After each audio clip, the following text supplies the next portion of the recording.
Welcome to the Tim and Gugabe podcast. This is your host, Tim, and Gugabe, how are you doing today? Yeah, not too bad. Decent card last week. Decent card coming up.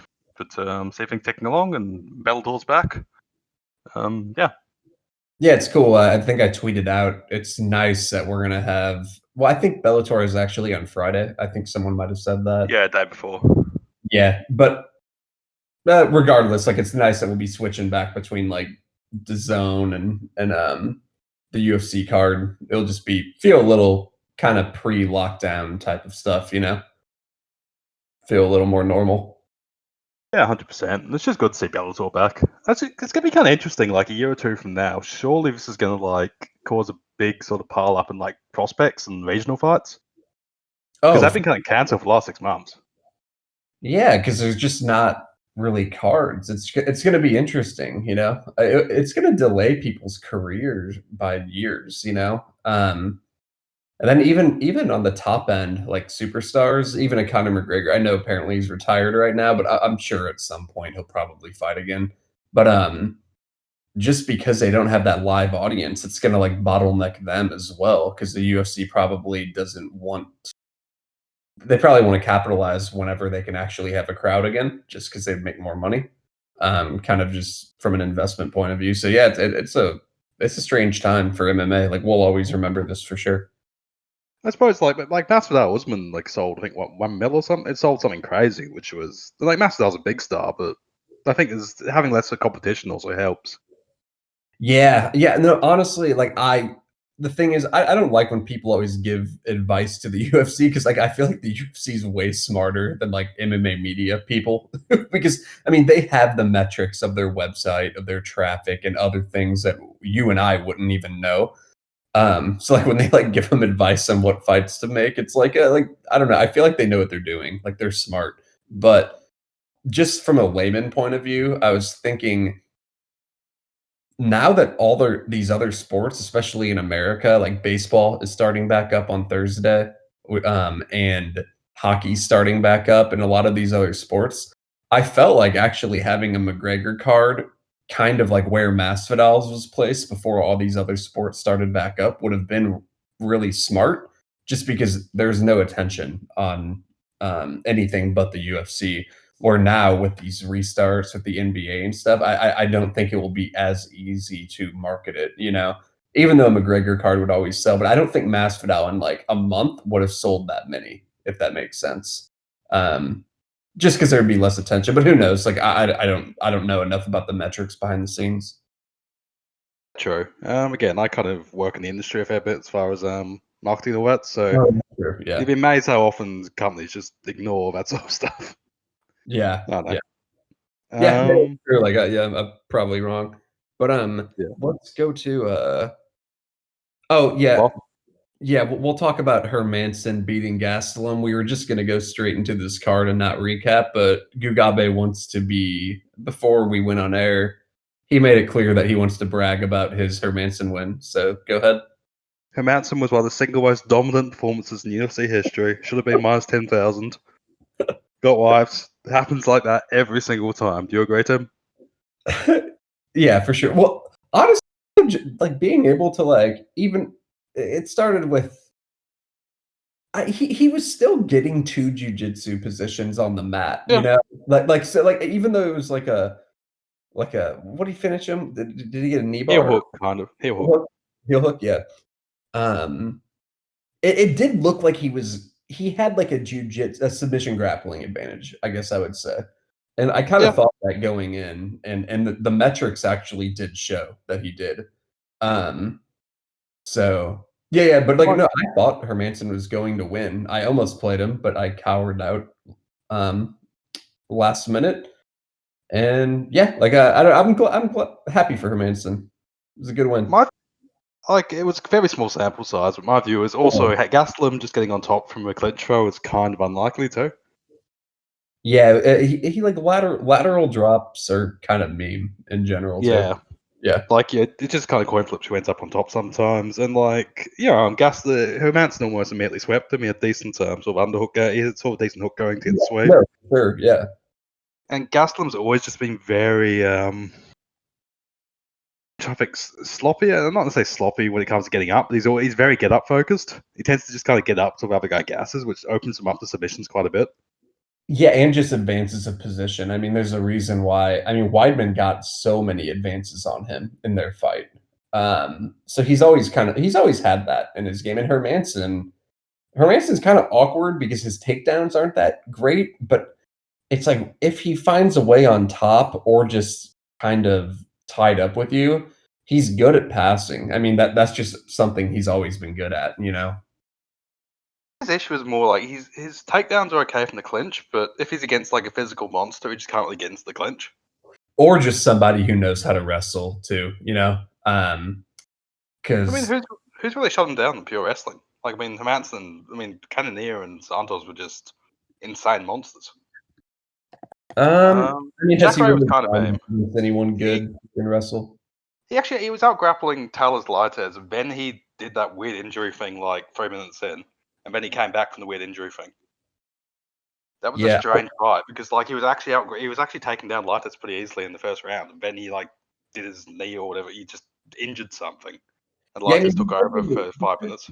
yeah, that was a weird fight. Like, he was hurt, and it looked like he was gonna lose, and then he just kinda won in the late. He was actually winning for grappling, and like Talos Lites is a legit grappler. Yeah, he is. I mean, he hasn't really gone up against wrestlers, though. But I did hurt, like, Cannonier kinda shut him down. But, yeah, I guess I would have to see more. But He got a decent takedown on Castaneda, and he just kind of his leg went. e Like I even was very big in Castaneda. even his attempted takedown against Gastelum was kinda just weak, you know? And then Gastelum lateral dropped him, which was I don't know. But it was a quick fight. It was just a minute long, so I guess Yeah. we have to see more of him. I would like to see Hermansson versus, like, a Weidman. It would just be fun grappling exchanges, I feel. And I That was feel like that yeah. was original booking, wasn't it? Well, that was booking like a few months ago. I think at some point there's been so many bookings, I forget, to be real. Like, remember, our opinion was that Weidman would dominate for 12 minutes and just like get swept randomly and then get DK'd. Yeah, pretty much. Like that was just a feel. Was just like Weidman would be completely running away with it and then would just immediately get mauled. I think Manson's kind of in the Grant Dawson mold to a certain degree. Like, obviously not the same sort of wrestler, but just purely from a pure volume and submission aggressiveness. So you kind of either have to be a huge hitter or like a superior grappler to beat him. Yeah, I think Dawson's definitely got the better takedown upside, but like, takedown ability upside, but Hermansson, they have the same attitude, you know? Yeah, philosophically. Yeah. Yeah, Yeah. but yeah, like, I mean, I was happy for Manson, but we'll move on to this next card because there's so many fights. Probably a few we'll run through pretty quickly though. I'm not fully done on tape, but I'm like getting there. But uh, Chimaev and McKee, I'm not saying that in hindsight that this line won't be justified, but I don't understand how you jump to this big of a favorite after essentially doing the same thing Charles Byrd did to what's his name? Phillips. I mean, Phillips is honestly one of the worst grapplers in the UFC. Yeah, Phillips is bottom three grappler. Easily. Yeah. Yeah, McKee at least has guard retention. I'm actually playing the overs 59 seconds here at minus 600. Yeah. I I just think it's pure value. yeah, It's yeah. a grappling finish, most likely. Chimaev's pretty TKO reliant. He goes for TKOs, and Fight Island refereeing so far has been very happy to let people die. Yeah, I just think like if McKee like stuffs 2 takedowns, that's 59 seconds gone.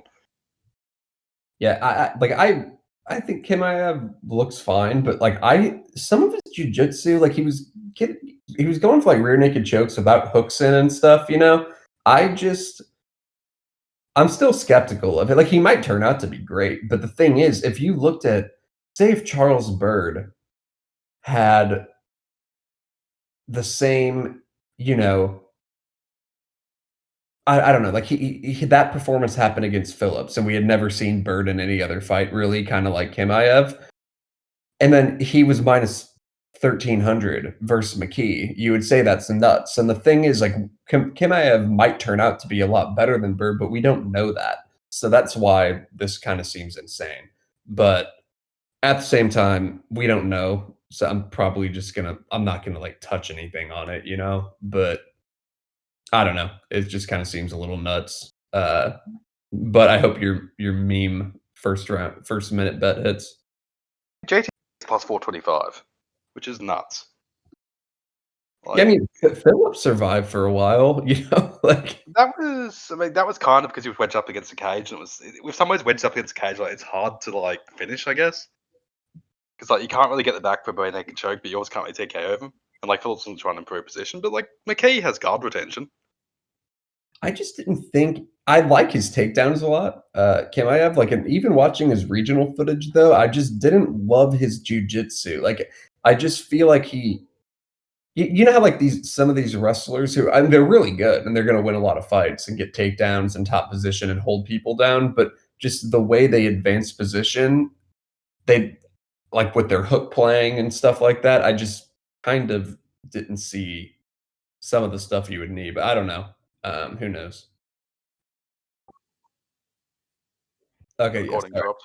Yeah, I think we got cut off for a second, but I don't know. I think bottom line is don't I don't know. I'm just passing on this fight. My view, I'm happy with it as a matchup, just because I feel like if Chimaev beats a second person to UK of his wrestling, and then he's rounding at minus 5,000 against someone who can actually grapple, fuck Yeah. yeah. Yeah. Like that's my view. Like he probably doesn't deserve this price, but also it's like I hope he wins just because like the hype train will get bigger. Yeah, it's like it's that remember that Max Roscoff guy recently? Like he would have done the exact same thing to Phillips. Like he would have murdered him on the mat. Yeah, 100%. Yeah, and it's Like like even just like a Hubbard type could get up and stop some of Kimaev's takedowns, I feel. Like I know their weight classes are different, but I'm saying the same prototype of fighter. But Chimaev might turn out to be really good. It's just we don't know that. So line seems a little nuts. But I people don't who know. act like he's a future champion are insane in my book. Like it's possible, but come on. It's also impossible to know, you know? So like the I just think it's reasonable to err towards hype newcomer who just tapped John Phillips is not going to be a future UFC champion. Like it's possible, but I'd give you plus 900. that skill set at 170, it's like even there's so many guys he's just not gonna be able to grapple like that, you know? Um, but I don't know, we'll see what happens. Like I definitely have to see more of him and we'll see. I mean, he'll probably murk this guy and then he'll be like favored against someone who's pretty good, you know? Um, Yeah, that's like the ideal. That's my ideal outcome personally. Like if yeah, he's just I hope he's randomly, yeah. like even if he was like Brazilian cowboy, if he was like rounding minus 300 against Brazilian cowboy or something next time out, Yeah. where if he just annihilates this guy, I think it's quite likely he'll randomly just be like a huge favorite against somebody who's actually like semi reasonable. Yeah.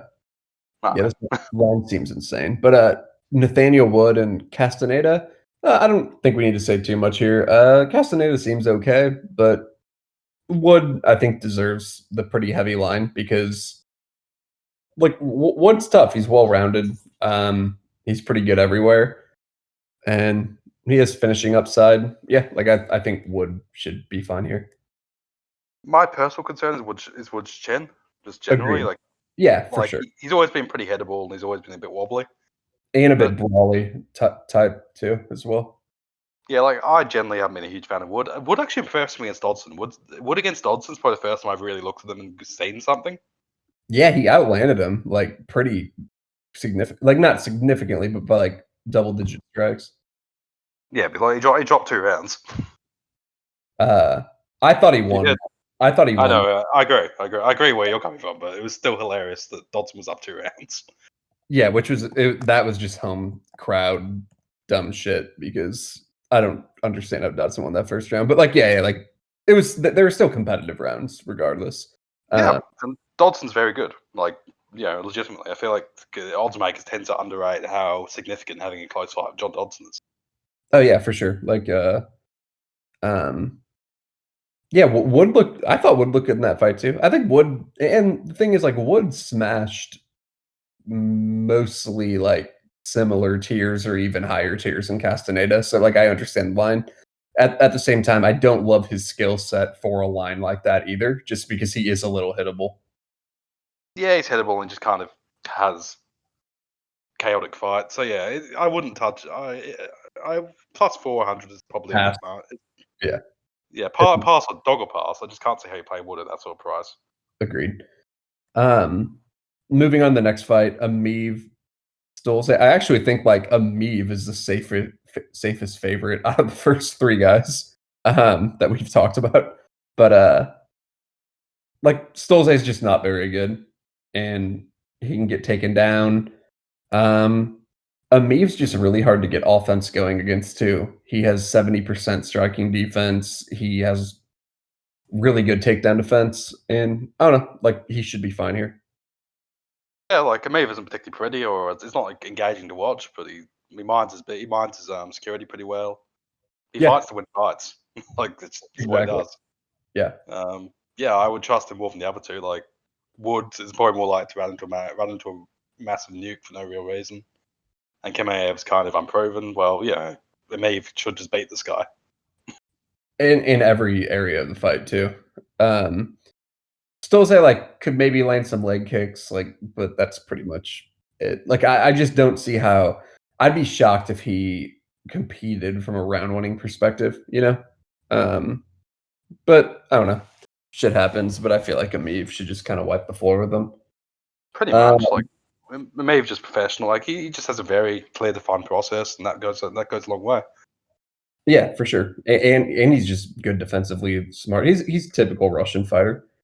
Um, and then Kianzad and Correia, uh, split decision incoming. I admire Cahaya's ability to not go away. Yeah, yeah, like Yeah, that's all she has, but she does it well. I mean, she puts up volume, comes forward, and doesn't go away. Um, Yeah, what yeah, else do you need? yeah, like I think this is going to be competitive, in my opinion. Cahaya is the female Usman. I wouldn't go that far, but yeah, I hear you. I'd rather watch Betch Cahaya fight with Usman because at least there's something to be proud of when Cahaya wins. When Usman wins, it's like, yeah, whatever, you're a fucking physical god. Hey, go back to where you just go away. When Cahaya wins, it's a moment. Yeah, I don't know. Paddy Kianzad's better, but just bench doesn't go away.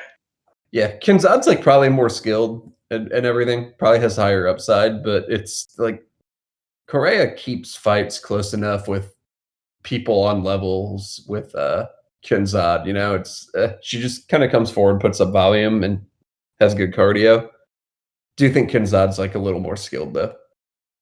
Like, Cahaya's taking rounds off people more skilled than Kianzad. Like, I mean, like, Agreed. consider Yeah, yeah, because she's a psychopath and moves forward. like I enjoy watching Cahaya fight because it's fun and inspiring. Even Yeah, Cahaya was live with Aldana. Cahaya was live with Holm. Cahaya was live with Renault. Cahaya was live with Eubanks.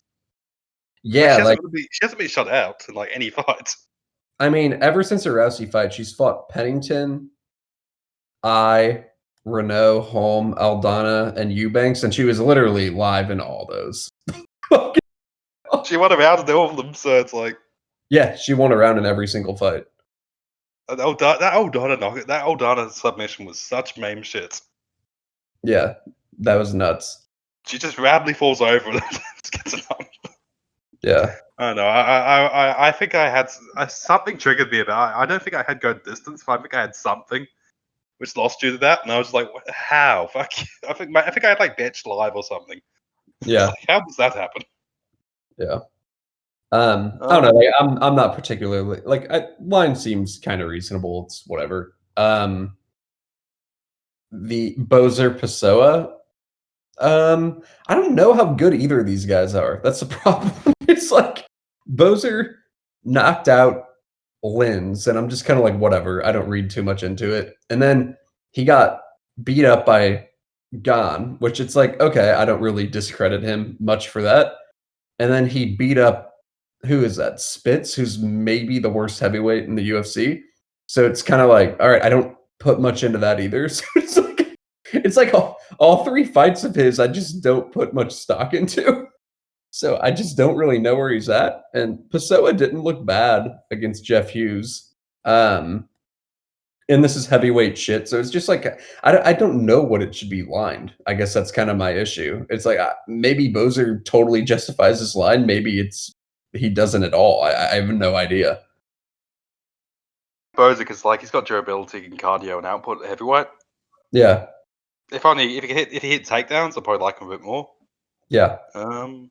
Like our boy Spivak last week proving that he'll be in the UFC till 2035. Yeah, just because he can land takedowns. Yeah, and yeah, pretty much. Like that's what I love about Spivak. He'll just be in the UFC forever. Yeah. I like the GTD here at -140 just because I feel like neither really has much power. Like Boser got the knockout against Lens, but even then, like most times, he's just kind of like kicky outside game.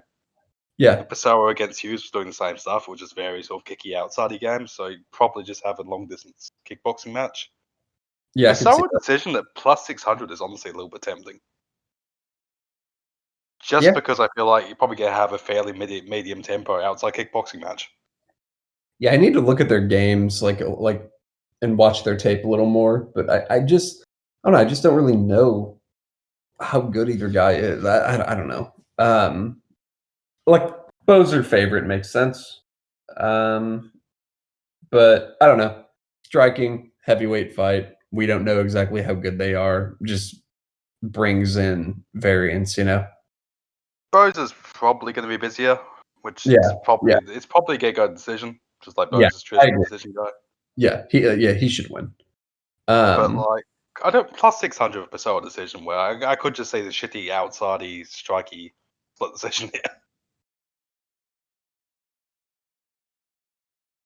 And like Yeah, Pessoa showed a decent skill set at that game and against Hughes. for Like sure. he had decent leg kicks, he had decent long kicks. Like I'm not saying I'm not married to it, but just kind of just thinking out loud. Yeah. No, I hear you. I hear you.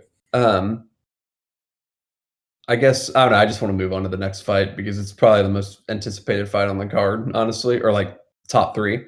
Uh, Evloev and Grundy. What do you think here? I know you have a deep hatred of Grundy because you think that it's impossible for the UK person to be good at wrestling. It's not that. It's just when I watched the tape, I accurately predicted his wrestling would fail against Narimani, and everyone was on Grundy to the point where he became even money. And then he outperformed his striking tape and just kind of landed a meme knockout. And it was not a method anyone predicted. And then people were like talking shit about how their Grundy pick was good, you know?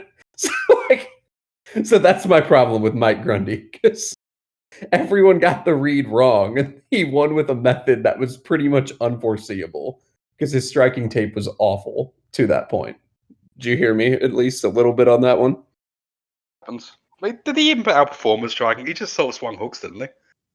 Yeah, yeah. I mean, yeah, like I mean, I'll talk about his striking numbers in a second, but no, yeah, he just kind of landed a meme knockout. Yeah, yeah, I can see where you're coming from. It's always frustrating when it happens. Yeah, Evloev, it's MMA betting. Like, it's unpredictable. I was on Barzola against Evloev last time, which I felt Barzola probably justified as +160. If Grundy just kind of hangs tough and puts up volume, I think he could make it interesting because I don't think Evloev's the most reliable volume guy. And his UFC schedule's been so weak. But yeah, I kind of agree with you. I think Grundy's just kind of mediocre. Well, see, I actually have a different view of you. Like, I think Evloev has reliable volume, and I think Grundy doesn't. If you look at their first Grundy's fight against Narimani, in the first, so his distance striking, he only attempted 40 distance strikes in the entire fight, and it was almost 10 minutes long. Like, it ended at the end of round two, and the funnier part is most of those distance strikes were all attempted and landed once he hurt Narimani. Like, it wasn't like he was landing them before that kind of flurry happened. In the first round, Grundy only landed 5 of 14 attempted distance strikes. In the second round, it was 15 of 26. And like I said, most of them came on the follow up, like when he started hurting Nad. So, and then if you look at Evloev against Barzola, he puts up a ton of volume of like attempts to, like Barzola did too. And that's the thing about Barzola. Barzola's tough and, he'll put up output. But the distance strikes there, Evloev went 66 of 221. So I actually think like, and that's kind of the thing that I'm struggling with on how, like, if Grundy doesn't hold Evloev down, how does he really win? Because I just don't think he's busy enough, and I just don't think he's a better wrestler than Evloev, even though I'll get into it. But that was at least kind of one of the things I looked into. I don't know if you agree or not, but I'm going to feel that Grundy is going to continue to show improvements, which is what for him. I mean, after I say all this, he's going to put up 300 attempted strikes and knock Evloev into the fourth row, right? I was thinking he was going to roll for an A-bar, but oh yeah, yeah. Yeah, I do agree. I do agree with you, Grundy. I don't like Grundy. I don't like the prize minus 200 here. Yeah, and just because it's Mike Grundy, and I'm going to set the record straight. So people keep bringing up his fucking Commonwealth game bronze medal, and I just want to like. And the thing is, some people will be like, "Oh, he took third at the Olympics." It's like taking the leap of like mistaking the Commonwealth Games for the Olympics is insane. like that would be like that's like the equivalent of I don't know, some like random regional promotion champion in like Australia and claiming it's like heavyweight champion in the UFC, you know? But there's only 7. So the Commonwealth, as you're aware, because Australia is part of the Commonwealth, it's a bunch of nations who used to be controlled by Great Britain, and none of them are wrestling countries at all. And there is only 17 people in his bracket, and you don't wrestle off for the bronze medal. So there's actually 2 people who took bronze. So technically he tied for third out of 17 people. And the only guy in his weight class who I've ever heard of won the gold, Sushil Kumar. He actually wrestles for India, and I didn't know any other wrestler in the bracket, and I watch wrestling a ton. And Kumar has won the Commonwealth Games in 2010, 2014, and 2018 because it happens every 4 years, and he's never had a point scored on him. So I'm just kind of like emphasizing that this tournament doesn't mean that much. But something that I found that was interesting that I know it sounds like I'm just ranting on how much I hate Mike Grundy, but he actually made the world team in 2009. And I know that's not saying much either because he wrestles for England and they're not good at wrestling, but he did win a match in the worlds in 2009 at 74 kilograms. And so that's good. He won by injury default, to be fair, and then he got beat his next match and got eliminated. But I don't know, wrestling in the world championships is like much more impressive and a bigger accomplishment than the Commonwealth Games. I'll say that. But also, I found it interesting because isn't this 145? I do believe so. Also, yeah, Commonwealth Games. Like I know Australian Commonwealth Game reps. I can wrestle like fairly competitively with them. If I felt like losing weight, I'm pretty sure I could probably represent Australia if I really wanted to. Like if I made it my 4-year goal, if I made it my 4-year plan goal. Yeah, it's like he's wrestling dudes from the Bahamas and shit. They're just not wrestling territories.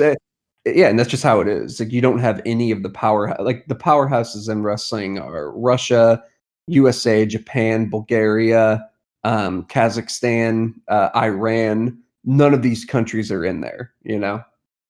India's starting to come up a little bit, but yeah. I should watch the movie Dongal sometimes. Good movie. Yeah, but Gugabe's random Bollywood tips. Yeah.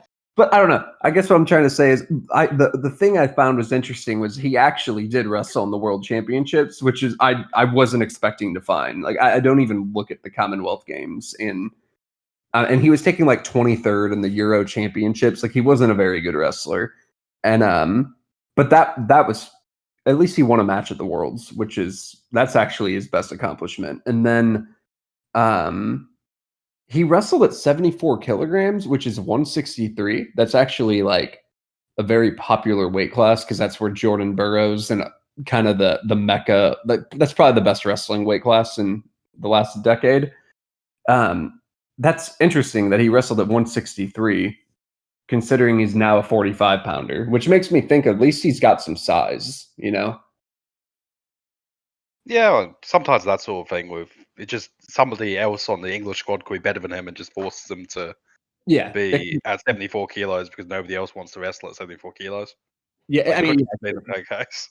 for sure. Like I agree. I'm not reading into it too much, but at least he was competing at that weight class. I'll give him to that. But I guess like, and as far as a matchup with the wrestling, he doesn't.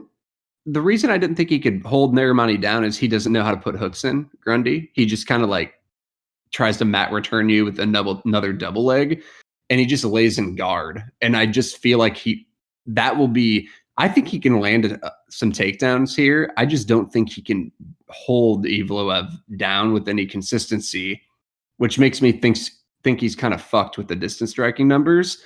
And Evloev, I don't think he'll be able to hold Grundy down like just laying on him too easily, even though I did see Grundy get held down for over a minute on the regionals. But Grundy does that thing where essentially, or Evloev does that thing where he gets your back and just holds clasped hands. And I feel like he'll be able to get that position. So I don't know. I think Evloev's going to win, but we've been ranting way too much. I feel bad for ranting about how Grundy sucks too. I can think of multiple top 5 UFC wrestlers who don't know what a hook is. True. Curtis Blades, Kamaru Usman. Yeah. It's an unnecessary skill. I don't think Grundy needs it. Yeah. I'm to hold a wrestler down though. Like you kind of need something. Like you either need to be able to do what Evloev does by just riding your back or putting hooks in. And Grundy doesn't know how to do either because he's a freestyle guy. Yeah, he's a freestyle guy. Yeah. So yeah, but I don't know. We can move on though. We're just after having said all that, Grundy's just going to go out there and completely dominate, and it's going to be hilarious, and he'll be my Aspen lad for this show. Yeah, you need one of those. I don't think you have any. I don't think you hate anybody enough at the moment. We need Ortega back. We need another Ortega. I didn't like Ortega for a while, and then I mean Woodley was kind of my guy for a while, but it was kind of before this podcast we were really talking much about it. So I don't know. I think that's just jealousy about St. Louis's favorite son. That's yeah. I like Woodley and that he's a St. Louis native. It's just when you throw 3 strikes per fight, it's tough to be excited about your chances. But Collier, however the fuck you say his name, and Aspinall. I've not taped this. What's going on here? Aspinall's regional can crusher, but is an actual heavyweight. Collier fought at middleweight, has UFC experience. Not terrible. Like got dominated by like Devin Clark. Aspinall hasn't had like contact training according to one of his interviews. I think he might be too big a favorite, but also could just be too big and too like he's reasonably explosive. He's got a judo background. He's kind of a UK can crusher, I guess. Yeah. Gun to my head, Collier, but I know some people seem to be quite high on Aspinall. I don't really see it, but yeah, just okay heavyweight can crusher. Yeah. All right. Well, I'll look into it. We can move on for now. But Ronson and Dalby. I tend to think this might be a little wide. Like Ronson's not bad. The more I was taping, he's just scrappy. He has get ups. Funny thing is, I think he has like 3 split decision losses in his UFC career. And he also had a really close decision loss to Natan Schultz. And if people watch PFL, Natan Schultz actually pretty good. So yeah, like I actually think this is going to go to decision, and I could see it being reasonably competitive. What do you think? Is Natan Schultz really good? I mean, I've never been like particularly impressed by what he does, but that's a side issue. he's got a consistent game that allows him to win fights. You know, like I'm not saying he's UFC champ material at all. I'm just saying he can grapple. I'm expecting just kind of 50-50 mess here, I guess. Just Yeah. generally competitive. Yeah, I think it's like Ronson grapples well, can hold top position. Dalby is a mess. Actually, Dalby's 35. Some ways I thought Dalby was like way younger, which I thought would be part of the line, but Ronson's actually younger than him, despite having like fought in the UFC like 6 years ago. Yeah. Just low level, middle welterweight sort of shitfest that I've been expecting. Yeah. Like Ronson has some decent wins and some decent close fights. Like he's beat Ryan Healy. He's beat so it's Ryan Healy, not Pat Healy. Whoops. Pat Healy. Yeah. Yeah, so I got mixed up. Yeah. He's had close fights with Eric St. Pierre, Pajeres, Trinaldo, Lee. Yeah, decent names. Gorfier's not terrible. Schultz. Yeah, I just think it's definitely a close fight. Like plus 200s. Bit crazy wide in my book. Yeah, I agree. Dalby's not bad either. Like I just expect it to be a little closer than what the line indicates, probably. But it is what it is. Let's get to the fight where I'll just drop the mic over to you and go drink my coffee and let you just rant about this one. Trinaldo and Herbert. I feel Trinaldo is old. It doesn't throw strikes, so I'm going to bet Herbert. That is all that matters. And Herbert has some nice highlights. I would like you to. Could you present your case against my assertions? Trinaldo is like, I know his metrics aren't amazing, but he comes forward. He strike per strike basis, like if he just keeps with volume on you, he'll probably win because he hits pretty hard. He can kind of wrestle, so he might be able to land takedowns and stuff. And I don't know, Herbert is really hard to be confident in someone who's coming from just a regional competition. Like I don't think people respect the whole being UFC level thing, like Trinaldo has proven to be. You know, Trinaldo's proven more than being UFC level. How many fighters at lightweight would you take at like plus 120 against Trinaldo? Like with confidence? Maybe like 10, 15? Yeah. And this random Cage Warriors jackass who has no bottom game. Well, now the listeners are understanding your sarcasm and realize you're going heavy on Trinaldo here. Let's say heavy. I'm going to medium size. He's old enough that wheels could just fall off. And he could just randomly elect to lose a striking match. But like even like people are acting like Hernandez fight was a game plan. And like it wasn't an awful decision which Hernandez only got because he was in Texas. Like I don't think Herbert's going to go, oh, I'm going to completely reinvent my game to win a split decision. Like this is made 2 weeks ago. It's like Herbert's at the full camp. Like if that's Herbert's approach, he knock himself out doing it. Trinaldo's got massive chin advantage. Any sort of takedown is probably death for Herbert. Like UK shitters were just getting like mounts and back control very easily against Herbert. Yeah, the fact that Ronaldo just got top position against Bobby Green, even, you know, that's not like an easy thing to do. So he can definitely get top position here. Go back to Trinaldo's sub wins and like, it's been 2014 since he's got one, and he has a very strong process-driven top game. He goes to arm triangles. He's it's very sort of Glover-esque, and like Trinaldo hasn't fought somebody this bad since like Chad LePre. Yeah. In 5 years, like Trinaldo has had one of the strongest strengths of schedule in like UFC. He's lost one clear fight since Michael Chiesa. Like Kevin Lee was kind of a meme head kick club sub. Yeah. And Hernandez, like if you want to score it from Hernandez, feel free. But you can't say that was a clear Hernandez win.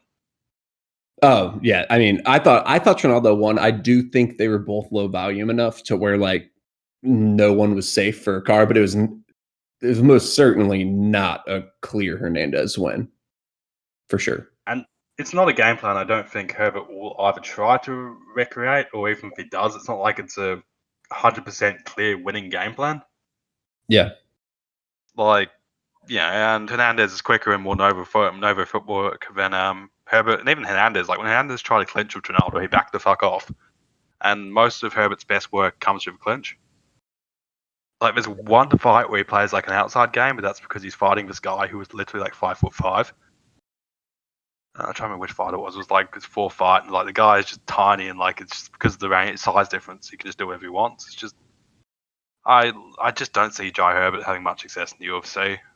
He's got some okay striking, like he's reasonably vicious, but there's nothing off his back, and that usually goes one way. Isn't he bigger than Trinaldo though, like size wise? Marginally, I think it's like 5'9", 5'9", 6'1". Reach not sure, but Trinaldo is a very thick human being. Yeah, I mean, Trinaldo is ridiculously strong. Yeah, for sure. And apparently, according to Thiago Santos, USADA hasn't been checking outside the country for the last 6 months. There's actually this whole thing, Yannick is like Thiago Santos' girlfriend. According to her, like nobody in Brazil has had like a USADA check in months. Oh, really? Yeah, like she was like pretty open. She was like having conversation. She was having an interview and she just mentioned it, and it wouldn't shock me. I mean, it makes sense just because of what's going on. But I mean, it's speculation. Who knows if it is even a thing Trinaldo's doing? But like, it's the way I see this is just I don't know. Like Trinaldo's proven, Herbert's not. I haven't like put any action on Trinaldo to like play him yet. I took so like. I have a feeling there's going to be money coming in on Herbert just because of like you know how like age gets faded and things like that. Where I think like there could be. I just feel like Trinaldo's line. There might be money coming in on Herbert, so you might get a better price. But what do you think about that?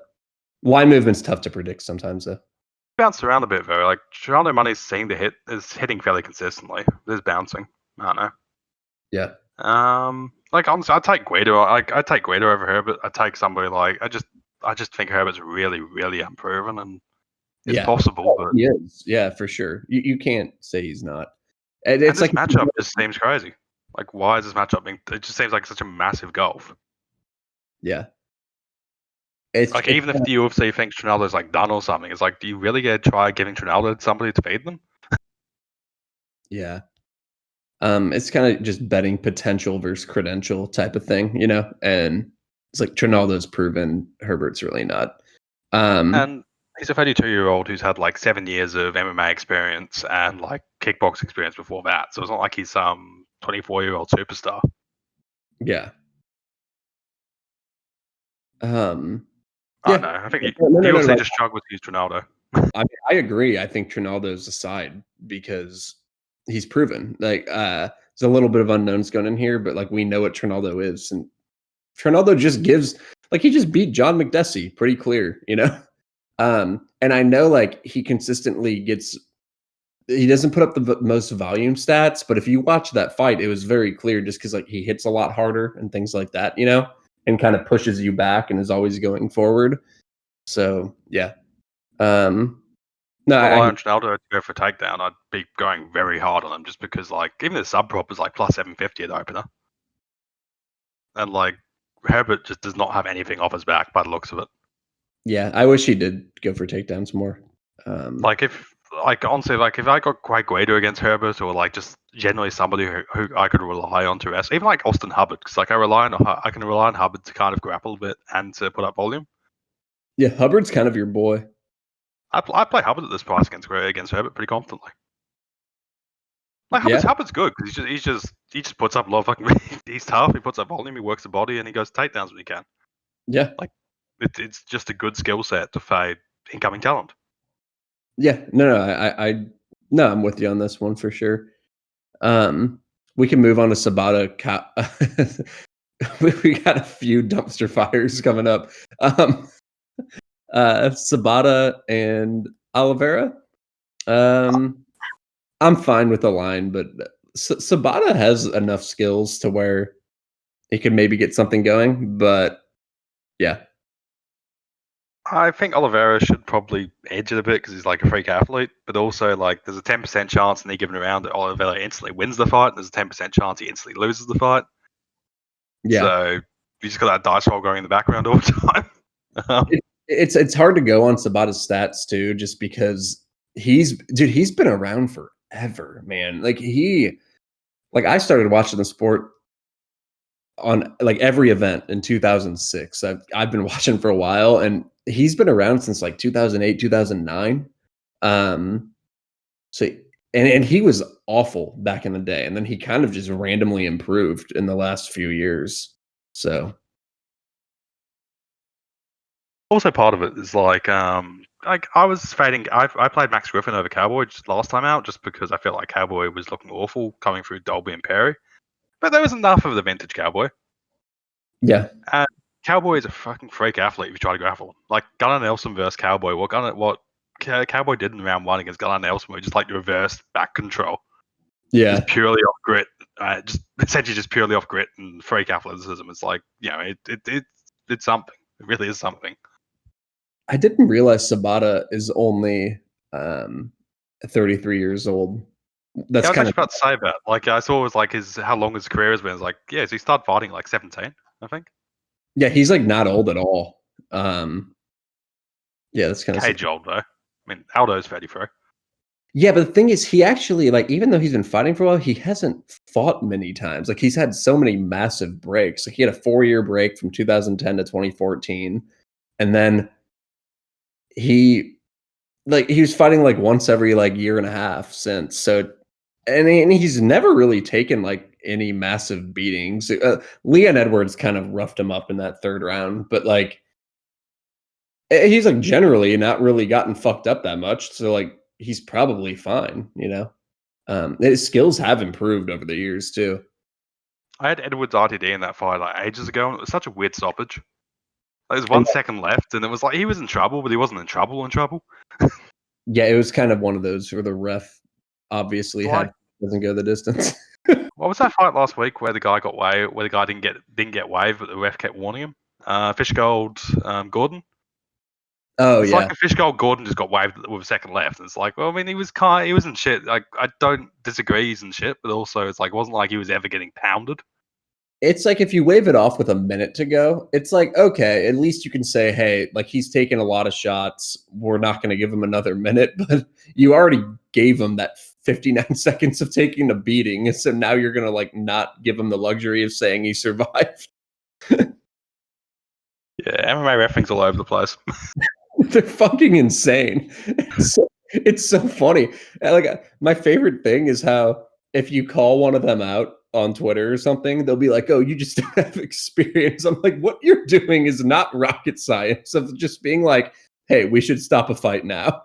It's like I think most of your just like reasonable, normal, like average intelligence people could have told you Jan and Aldo should have been stopped 5 minutes sooner. You know? It's not like this isn't fucking rocket science here. Like I understand with some submission positions, you have to know what you have to kind of know what you're seeing in spots, and I do think a lot of refs do a good job of realizing when people are out in submissions, you know, and just like taking a close eye on it.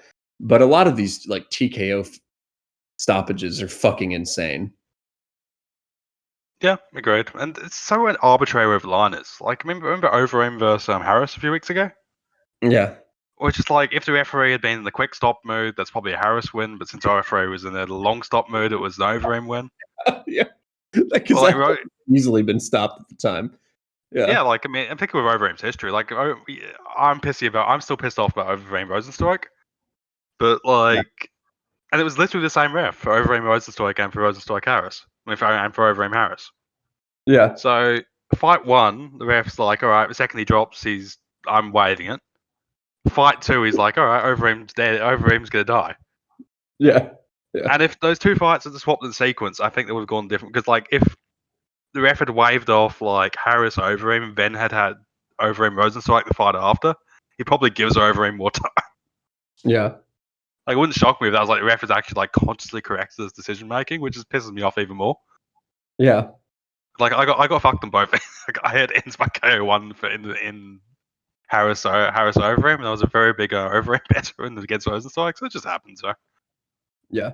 But going back to Oliveira Sobotta, like the thing is, I do think Oliveira can land takedowns if he wants them, and but I don't know, like Sabotta's skilled. It's weird just because like his metrics are just not reliable. Because I do feel like he's made an improvement, and he's dangerous in certain areas too. You know, I just I don't have a good feeling about this fight in general. But a fight that I know you want to talk about, Craig and Antigulov. I just feel like if Craig survives the first round, he'll probably pull away, right? yeah, I'd imagine so. Antigulov seems to gas. This is a Craig duff. Craig has developed a good volume striking style. Kind of, Craig yeah. decision plus whatever fuck it was. Craig decision's like crazy price at the moment, plus 600. Yeah, Craig has turned to a late volume striker at light heavyweight, and is essentially the light heavyweight Grant Dawson. I wouldn't say an elite volume striker. He Like, puts up volume and he goes for submissions. like That's kind all that of matters. yeah. Look, he put a lot of volume on Shogun, but he pulled guard. Uh, The it Shogun wasn't Craig round 3 is the funniest. It's like the funniest moments because like Craig is hammering the shit out of him standing, and then just pulls yeah, guard. yeah. That fight was fucking insane. But Yeah, it's like it was beyond because like there was no reason to pull guard at all. It wasn't like he was losing. He was like I think he tripled him on volume, and he just like fuck it, I'm pulling guard. There's 2:30 left in the round. I want to go for guard. what's going to happen in this fight is Craig is going to get the shit kicked out of him for the first few minutes. He'll lose the first round.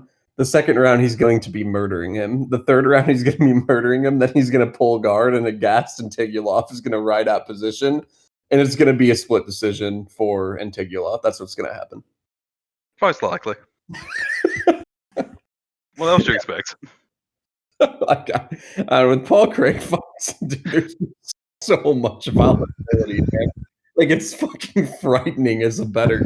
Like, I don't see how you can. Like, when people are like, "Oh, Paul Craig, he's definitely the value side." It's like I don't know. Like, I don't know what the fuck to do in his fights. Even whenever he, even when Looking down, he memes people. Like, didn't he get tapped against Crute with like 10 seconds left or something? Like, he also took a round off Crute, though. He did take a round off Crute. yeah, he's just Look, fucking insane.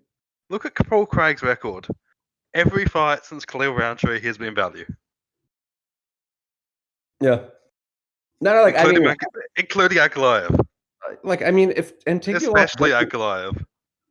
if Antigulov doesn't get him out of there, and he's mostly like a sub guy, and I don't know if he doesn't get him out of there, I feel like Craig will probably win. But it, I just these fights are insane. There's just like so much variance in them. But I think Paul Craig is just a unique specimen and should be like the UFC's poster child. It's just how do you dislike Paul Craig? no, he's fun. Dude, no, like it's like a betting event anytime he fights because Yeah, but he's you usually have like massive dog odds on him. yeah, no, like yeah, I'm not. Just steer into chaos. I just don't like steering into chaos. Where's the fun of that? I don't because it just makes it a little more unpredictable. But I mean, if you err on the side of the dog and shit like that, then you're probably fine. But Actually, I think my main thing for Paul Craig lately are Paul Craig overs. I feel like there's some reason that the books seem to assume he's got a lot worse chin than he has. yeah, He's not chinny. Like whenever he gets knocked out in the first round, he tends to get absolutely fucking hammered. and Even against against Minifield, it was like it's a very strange sequence of events. yeah, And yeah, I mean, he would have taken the striking decision against Minifield easily if that had gone on. yeah. Like the more we've seen about Metafield, Craig probably could have pulled away later. I mean, what do you mean later? He's like it's fucking triple them in strikes. Yeah. No, I hear you. Anyway, Paul Craig is one of my favorite athletes. When you talk about Craig, it's just like we just gotta move on. You get a time limit. I'm putting you in timeout. Paul Craig versus Aspinall. Actually, who wins that? Why are we talking about this anymore? Let's fucking move on. Marina Rodriguez and Carla Esparza. I originally thought Esparza was value. Like, I feel like this fight has a little more process to it. It's easier to talk about. I originally thought Esparza was value, but I mean, let me know your thoughts. I'm still kind of looking into some of the grappling sequences, but the thing is it's almost kind of like with John's Montel last week, where I feel like the margins of when Esparza is going to be winning here won't be that high because all she does is lay in guard. That's the thing about Esparza, where because I was looking at Marcos and Calvillo and where they had success with Marina. When they got her down, they would only hold her down when they had her like mounted in jujitsu positions. They wouldn't hold her down by just laying in her guard. That's when Marina actually got her half guard sweep and escaped. Whereas Esparza doesn't really pass or mount. You know what I mean? So I do think Esparza can land takedowns, but I don't know if she doesn't land ground and pound and she doesn't pass often. So I don't know if she'll do enough with the takedowns because I mean the feet we can both agree is a mismatch here. So that was kind of the thing I was struggling with. I do want to look a little more into it. So originally I kind of thought like this line seems off, but I started understanding it at least a little more once I started kind of looking into that. But what do you think? Carla Esparza coming off soundly outboxing Michelle Waterson. Yeah. Yeah, and just get another outboxing. Yes, but my view is like Esparza can get the takedowns going and consistently wrestles. Like there is a clear win path for her here, which makes tempting a plus I hear 150. you. Yeah, no, I know what you mean. Like it just kind of comes down to how functional Rodriguez's takedown defense is against what Esparza does. And I think Esparza is a bit more is a bit more sophisticated in her wrestling approaches than Marcos or what's the name? Yeah. From a takedown perspective, I agree. Like she attempts more, and she can definitely land some here. I do think Marina will stuff a few too. It's really just her holding people that like that. Yeah, like I feel like that's the two different. There's almost two parts of this fight. It's like I think the takedowns will land. I agree with you. So that's what makes it tough to play Marina at minus 180. But then the other argument is once she gets her down, is she really going to do anything? You know? Um, and that's kind of what I'm focusing on now. Because yeah, like I don't know. Look, if you're taping this fight, just take a look at the sequences. Like usually Marina gets up unless if you kind of put her in mount or something. And that's kind of what Calvillo and Marcos did. And Carla doesn't really do that. So Historically, Esparza tends to be a bit underrated as well. Just I agree with that. Yeah. Like I think you can make a conceivable argument with Esparza for sure. I can see a way that Esparza is like minus 300 in hindsight without it being like massive shock. The question is going to be whether Rodriguez it's going to be quite binary depending on what the grappling ends up being, really. Yeah, that's the thing, and that's why I'm trying to figure out the grappling, because it's like, and that was just like one of the nuances I saw is just on the mat. Will Esparza really be able to do much? And I don't really know. Like I have to keep looking. But you can really make a good argument for Esparza too. So it's kind of an interesting fight in my opinion. The Marina will fuck her up standing though, for the moments that are there. But Esparza at least kind of stays away to limit damage, and not really fuck around there. But Marina's pretty aggressive and will kind of walk you down. So I don't know. It's an interesting fight. I'm gonna kind of keep looking into it. But Gustafsson and Werdum, I feel like the line's too wide here. Yeah, they're both kind of decrepit. They're both kind of decrepit and old and all that. And Werdum can still grapple his ass off. Yeah, I wasn't impressed by either of their last performances. Like even Gus against Smith, I didn't even think his striking looked that good. He like obviously had some successful moments in that fight, but the fact that you weren't pulling away from Anthony Smith in a striking fight kind of worries me a little bit. Um, and just like the back take, but then again, like Werdum looked awful against Olenek too. So, but I feel Werdum, I don't know he what. almost won that fight. Like, if he'd just been slightly more intelligent. True. Yeah. No, I agree. And Olenek might be in better shape, more aggressive than Gustafsson is at this point. Especially early with the way he just kind of throws himself at you. Yeah, pretty much. Like, at least Olenek will come for you and puts up volume. Like, Gustafsson against Smith, I remember him looking okay. He just didn't do anything for the first 2 rounds from memory. Yeah, it was weird. He was kind of like they were at distance and kind of like pinpoint striking from distance a little bit, and Gustafsson just kind of like wasn't. He was almost like unwilling to engage, where I don't know. Like I just didn't like the way he looked. Like he wasn't just like letting his hands go or anything. The round he did was round 3, and he kinda dominated that round when he He looked finally. really good in round 3. Yeah, yeah, when he kinda started doing shit. So I don't know, like, I definitely didn't like either of their performances. I know, like, you could say there's some moments where they did fine in those fights, but there are definitely, like, concerns in both fights too. Um, My so view is, my broad view is like Werdum sub being like plus 700 seems crazy, just because I don't like Gustafsson off his back if it does somehow get there. yeah, and Verdum's a little different. Like I know Gustafsson has good takedown defense, but Werdum is a little different with his ability to get you down. Like I know he's not as good of a wrestler as like a DC or Jones, but he'll do like I don't know, he'll like shoot at you, fail. He'll grab onto like some type of leg and then try to sweep to a single leg type of thing. You know what I mean? Like it's different type of wrestling defense that we haven't really seen Gus have to use, So yeah, Yeah, I don't know. I'm just like I'm not confident in Gus in this price. I'll definitely say that. yeah, like tricky old man jiu-jitsu is just like I just think jiu-jitsu tends to go a lot slower than everything else does. Yeah, And like Werdum is, he is legitimately a crazy good grappler. yeah. Like his subs live enough to where this price is a little scary for Gus for sure.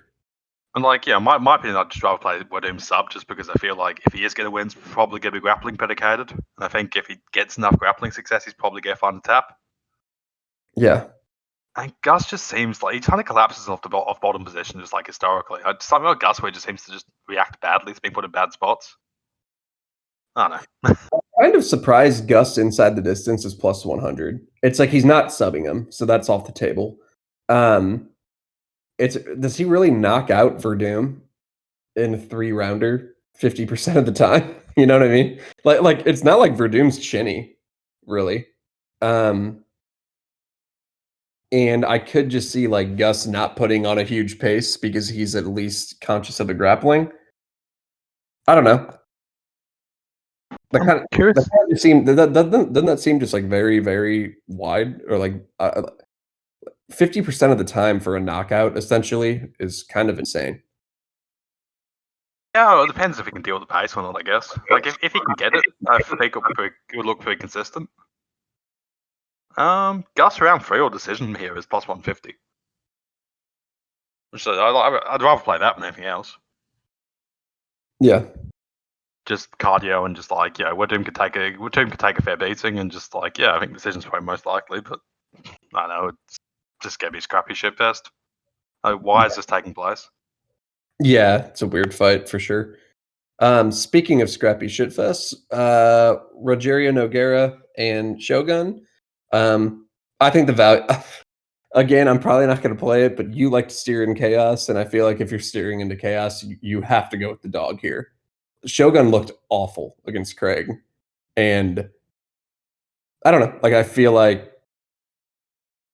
don't know, I just feel like it's probably 50-50 or something stupid, They're both old, they'll both probably swing a little bit, and it'll just kinda be whatever. Yeah, I think like Shogun's essentially been KO1'd in 3 straight fights. Even got one got waived. Lil Nog looks less decrepit. Even the last fight they had was a very close decision. Yeah. Yeah, I just can't see how we get. I just think plus 162 for Nogueira is crazy, and like it's not like Shogun's just looking fat or anything. His knees are clearly gone. Like Yeah. he just moves like he doesn't have any knee cartilage, and I just do not think that can be fixed. He looks Like, really bad. Looks Craig. yeah, it's not like he's just gonna go like have a new diet or like go to a new gym session and have his knees back. Like I think his knees just like it must take him like 20 minutes to get up in the morning. It's fucked. Yeah. And his chin's gone. So like, yeah, I just think Nogueira is more likely to win this fight. Like unless and Shogun needed a miracle to beat Craig, where Craig pulled guard twice for no reason. Like Yeah. Craig was teeing off on him, and yeah, Craig has only teed off on Menefield and Shogun in UFC, and it's just like, yeah, it's not a good sign.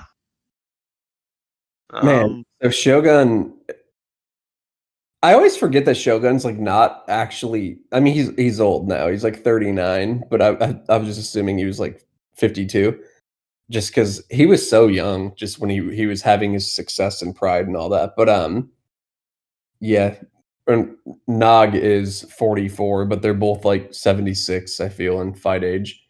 Um, But Lil Dog's fought less and has like less ugly losses. Like into Ryan Span, it was kind of whatever. Just like Ryan Span just connected the massive sort of Ryan Span haymaker. yeah, Alvey was decent win, had decent minutes. Beta was like, oh, Beta's pretty good. He beat Cummins. yeah, and he just got wrestled in that fight too. Yeah, he's had ground and pound issues and he got knocked out by Rumble, but like, yeah, Lil Nog's record is nothing that shameful. Like Yeah, Ryan Span sucks, but like Ryan Span could connect with a ugly haymaker on anybody. yeah, So like Lil Nog has taken less damage lately. yeah. Like he's lost Ryan Span lately, which is kind of whatever. Ryan Bader just sort of TKO ground and pounded him, which I think is an option for Shogun. It's like Sam 4 Alvey years was just ago. like I'd probably take Sam Alvey over Shogun at this point Yeah, it'd be with a reasonable decent fight. confidence. Yeah. Yeah, Well, like I so, wouldn't take reasonable confidence on either of those guys, but yeah. look, that bit in Sam Alvey versus Bam, where Alvey lands the same counter 6 times in a row, is one of the best exchanges in UFC history. He Like, outlanded Storm too. yeah, I honestly felt he got robbed. It was close. Like, I kind of thought he won. It was close though, really close. I mean, but like Pride Rules, like obviously you don't go to Pride Rules, but like Pride Rules, he had by far the most significant moment of the fight, Oh and yeah, it was like, what do you value more, a standing arm triangle choke or like 20 significant strikes in round one? And yeah, I yeah. feel No, historically, Pride judges tend to was- lean more the significant strikes, the arm triangle. he doubled them up in total strikes, so it's like, yeah, like I agree. Alvey probably should have won, but like round by round, it was close. It was all about that round one, which was like you can make an argument either way. Just depends what you value.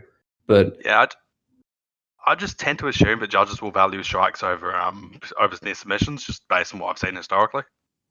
yeah, No, um, yeah, Lil um, Nog less fucked. That's my view. yeah. Moving on to the main event, Whittaker and Till. I tend to think I think the value's on Whittaker. I haven't made a bet. I don't like playing these 5-round fucking striking fights because just there's so much variance in them. I think you and I can both agree here. But the issue, I mean, Till has volume issues, Whittaker does not. And the only time someone actually pushed a fucking like he almost has like Woodley shit going with him where he just draws people into a weird staring contest. And the couple times people just said fuck you and went after him, there's literally only 2 fights. It was Dalby and Masvidal, and they ended up landing a lot more strikes than him and hurt him too, you know? Um, and it's just Till has never ever landed more than 40 significant or more than was it 50 significant strikes in a fight? Like and he's only topped 40 I think one time. Um and Whittaker will put up volume. And I don't know, like the only thing is is I don't like Whittaker's chin, especially in a 5-round fight, but at the same time, it's weird because he also did survive 10 rounds with Yoel Romero at the same time. And it's not like Till's chin is good either. Like, the few times he's been landed on, he's been hurt. I don't know, I'm kinda ranting, you can fill in some of your thoughts. Yeah, broadly the same thing. Whittaker, I don't think Till decision's particularly reliable, so I think Whittaker should probably be favoured at like the current evens price, just because the decision's more live for him. Yeah. They could both get the KO. The issue with Whittaker is like so much of his stuff is based on bursting, and like even the small athletic decline could be enough to just like lose it, I guess. Yeah. Yeah, like I've never particularly had Till, and like I don't think Till's like I don't think Issy carries power if he's made to work. Like he's good. His power is all like just a big straight left. It's not like Yoel Romero caught Whittaker of all sorts of shit, and Yoel Romero just has like a lot more sort of just like random explosion sort of power. So, He's like, way more unpredictable too. Yeah, so I mean, it's like Till. I feel like he can if Whittaker can survive like 5 minutes. I think A, Till will slow down a bit, and B, Whittaker will probably just see everything Till really has to offer. Yeah. And the Wonder Boy fight was the Wonder Boy fight. Dude, he's had multiple like, dude, even against Kelvin Gastelum, people were like, "Split decision," and it's like, I honestly did not know who won that fight after, because they both didn't do anything, and Gastelum actually outlanded him, which is a funny thing. Like, I just don't think Till just doesn't do enough. Like, Wonder Boy's fucking insane. Like, he stared at Woodley for 10 rounds and Till for 5. But that's also a thing, like, I've talked about this with Wonder Boy before. If you don't go after him, because he likes to counter so much, he really opens up once you charge after him, which is, like, something that like a Luque plays into his game. Masvidal went after him too, so it allowed Thompson to kinda open up. But Till just, like, has this, like, Woodley thing about him where he doesn't do anything at all. So I don't know. I think Wonder Boy just like this weird thing I have about karate guys in the UFC. I think they're just used to having a sport where there was a clear, definitive scoring system. So like Wonder Boy is mentally just going, I'm up by 1 point, and as long as he's up by 1 point in his own count, he just doesn't care about scoring in the UFC context. Yeah, That's maybe. just my view of That's just my view of how Wonder Boy distance strikes. I just think this, and I've noticed a few of the karate, like Machida was the same. Like Yeah, they can be so focused on like I am up by 1 touch, I'm up by 1 touch. It's like imagine there's like a wrestler, if like there's a random wrestler who came in like college or something and just wrestled in the UFC like he was wrestling to college rules. yeah. And he was like, I'm currently up 2 points because I got that reversal or exposure or whatever. And then he just showed terrible body language and backed off for the last 3 minutes of the fight. Yeah, thinking he was up or something. Yeah. Yeah, Wonder Boy's frustrating. But, I don't know, I just feel like this line, like, feel like Whittaker didn't look slowed down against Adesanya, I don't think. Like, he actually, like, had a decent first round until he got He looked hurt. fine. Yeah, like, he looked totally fine. And he's still pretty young, and it's not like he has a ton of fights. Like, I don't think he's shot or anything. Like, he's probably fine. Um, but hold on, I'm gonna look into it a little more. I'm interested in Whittaker. I still do not like playing. I tend to not be profitable on these 5-round striking fights. I think fucking 5-round striking fights are kind of dumb because there's just so much variance to it. You know, like tempo, like some random tempo can occur that even if you're a striking guru, that you can't predict tempo in striking fights. Like Whittaker might go out there and all of a sudden freeze, you know, where this just becomes a low tepid kickboxing match, or Whittaker can do what he usually does and just put up an insane tempo, right? Where this becomes a war. Um, yeah, it's just, they're just weird fights, and then like knockdowns come into play to where like an inferior striker can still win these fights because knockouts can come into play. So I don't know. That's kind of my thought on this fight. The overs and unders, it's like so much of it's tempo reliant. Yeah, they're Like, so tempo reliant. Where grappling's not. I think there's elements of it, particularly overs and unders. Like you get those fights where the guy just kind of gives up underneath. Sometimes, but like not as much. There's always going to be some variance with anything, but not striking still much more, I feel. I'm talking more about sub props than really about like just winning and grappling. Like True. I feel like there's a bunch of fights where like a guy is like getting out grappled, and like certain guys will like try to improve position and get submitted as a result, or other ones will just be like, I am happy losing this fight. Yeah, Like, that's what's really one kind of of evident on tape, though, even before the fight sometimes. But who knows? depends. Like remember around Pettis versus Omega? Uh, Sergio Pettis spends like 13 minutes with Omega backpacked on him and does nothing. yeah. Pettis is just shitting himself and like just fighting the rest, and I'm like, you're supposed to be winning a fight. Yeah. It's like you're here to win a fight. You're not here not to get subbed. Yeah. And then yeah. Casey kind of went for just like against Robertson recently. Do you remember that? She like was like, all right, Yeah. fuck it, like I have to try to get up, and it opened her up to a rear naked choke. Yeah, and like Robertson Casey is correct to do that in situation. Even if it gets a tap, it's still the correct thing to do. Yeah. You're in there there's no difference between losing by sub and losing by decision. And like particularly when it's like if you're opening yourself up to get subbed, it's a lot less scary than getting knocked out in my book. Agreed. Like, I understand this. I'm always like, I don't want to get nuked on, but like if the difference is like I can either choose to lose this fight in side control, or I can give it my back and possibly get rear naked choked. Yeah. Even like Fishgold against Gordon kind of annoyed me in that respect, because I think Fishgold's historically been more sort of explosive. It's tried to improve position more. Yeah. Not necessarily successfully, just he's like in round 2 against Fishgold Gordon, Fishgold just kind of sat in his back. I feel like historically Fishgold's usually he's been scrambling. Like he's not particularly good at it, but at least he'll try. Well, he hasn't gone against anyone who can hold him down really either. Like, it's not like he's gone against anyone who like actually has position ability.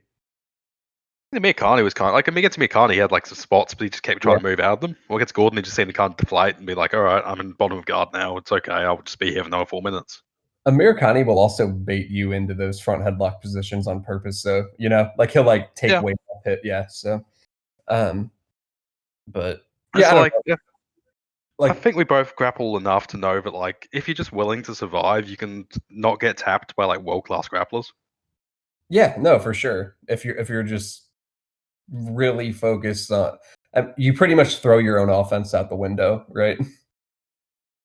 Yeah, 100%. Like if I'm just like sitting there and I'm just like, all right, I'm not gonna go for any offense. I'm gonna keep my arms and legs inside the vehicle, and I'm gonna lose this by decision. I can just lose by decision. Yeah, for sure. Like leg locks tend to be where I tend to draw the lines, because I'm like, fuck, what the fuck are you doing on my heel? Give my heel back. But yeah, like I've grappled with Ezra Lennon, where he's world class. Like he's beaten Pablo Popovich, who's a legend in jiu-jitsu. And like anytime he goes for a heel hook or something, I'm like, fuck this. I just tap right away. I'm like, this isn't worth it. But like I can survive a lot longer when I'm kind of like focused on that type of thing. Yeah, for sure. That's my view. It's like if second it starts going to lower legs, it's like, I don't know enough about this. I don't know enough about this to deal with you maybe destroying my ability to walk. But if it's like if you go for arm locks and chokes, I know where I'm at with arm locks and chokes. Oh yeah. Kind of the limits. When you need to tap. We're like, it's insane, and that's why you see such vicious taps with heel hooks and knee bars, because it's like they're literally tapping because they just got their limb ripped off, or like their ACL torn or their MCL torn, because they literally don't even know that it's about to happen to them, and then they start screaming. Where like arm bars, you don't, or like rear naked chokes, the taps are a lot more like gracious, because they're not hurt yet, and but they know it's coming. Yeah, like even like Hermanson kind of fucked up his heel hook against Gaslam. It wouldn't shock me if Gaslam just tapped because he was like, "Oh fuck." Yeah, he was just like, "I'm done." Yeah.